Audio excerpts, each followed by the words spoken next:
Skyrush is the marquee attraction at Hersheypark in Hershey, Pennsylvania. And just this year, it got updated with brand new restraints. Just how good are these new restraints? Well, fasten your seatbelt and pull down that restraint, because it's time to fly first class into my review of Skyrush. Starting with the first element of our review, and arguably the most important, the trains. But first, let me tell you a little tale. When Skyrush first opened, it featured experimental wing-seated trains.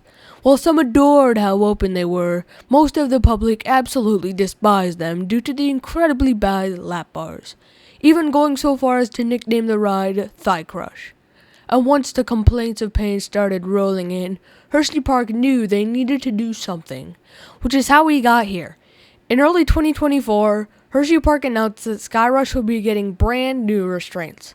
Now, when I heard the news, I instantly knew that I was had to go to Hersheypark to experience the new and improved Skyrush. And the restraints did not disappoint. And yes, while I had ridden other roller coasters with fundamentally the same restraint, most notably Velocicoaster at Islands of Adventure, these restraints were still a major win. They're super comfortable and very forgiving.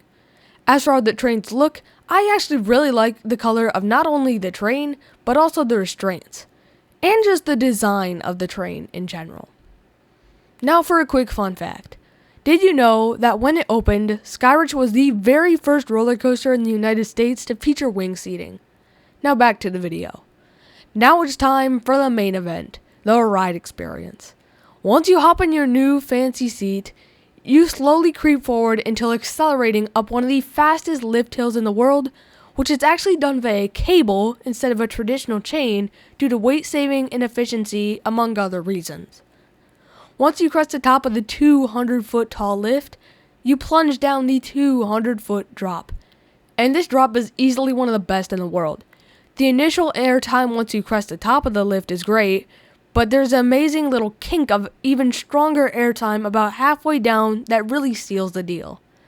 After the drop, you have a super forceful turn to the right that pulls up to 5 Gs, which is just insane. And that is a theme that carries over throughout much of the ride. What comes next is a super sustained airtime hill that offers super sustained ejector airtime. Next comes a super wide left turn that offers sustained positive Gs just like the first, just not to the extent of the first one. What follows is another airtime hill that yet again offers similar forces to the first, just slightly dubbed down. Next comes a wide right turn into a stangle dive, which, while not being as good as the stangle dive on Maverick at Cedar Point, offers a unique floaty feeling that isn't found on a majority of the ride. After this comes a small hill that banks into another high G turn. What follows is a small S hill, which doesn't really offer too much airtime. Next up is a super small airtime hill, which also doesn't have too much airtime, but if you ride Skyrush later in the day, you can get a small pop. Skyrush then turns to the left and meanders back into the brake run. That ends your 3,600-foot long journey on Skyrush. Now, to close out the video, here are some final thoughts. Skyrush is an amazing ride, and the new restraints are super comfortable. And the forces in the first half of the layout are bonkers. And while the ride experience does die down in the second half, it's still great. Currently, Skyrush is my second favorite in the park, behind Wildcat's Revenge, which I also have a full review on. What do you think of Skyrush? Tell me in the comments below. Have a good one. Bye.